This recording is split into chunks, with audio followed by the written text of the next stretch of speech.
শিবশক্তি নমো বন্ধুরা, চলুন দেখে নিই ইউনিভার্স আজকে কি বলতে চাইছেন, কি মেসেজ দিতে চাইছেন। Thunderbolt.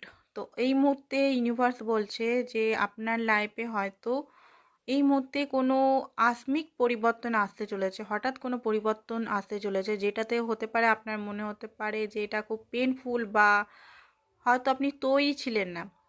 তো এই যে পরিবর্তনটা আসছে এটা আপনার ভালোর জন্য, সেটা লাভের ক্ষেত্রে বা কেরিয়ার ক্ষেত্রে দুদিক থেকেই হতে পারে। সেটা আপনি পরবর্তীকালে বুঝতে পারবেন যে যেটা হচ্ছে সেটা আপনার ভালোর জন্যই হচ্ছে। তো এই মুহূর্তে ভেঙে পড়বেন না, শক্ত হয়ে থাকুন। অ্যান্ড মুভমেন্ট ও মুভমেন্ট, প্রেজেন্ট মুভমেন্টে থাকুন, কারণ ফিউচারকে আপনি দেখেননি, তো ইলিউশনে যাবেন না।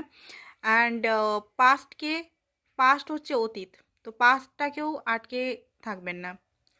এই মুহূর্তে যেটা কি হচ্ছে, এই মুহূর্তে নিজের সঙ্গে এনজয়